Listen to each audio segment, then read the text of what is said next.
Punta kami ngayon ng dagat.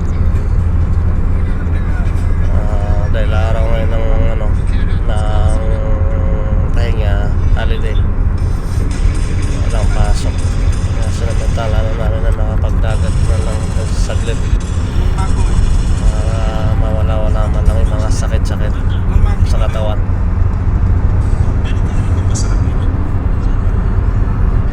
Malapit lang to sa amin, bahay namin.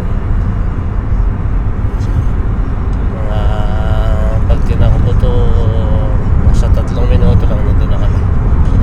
Galing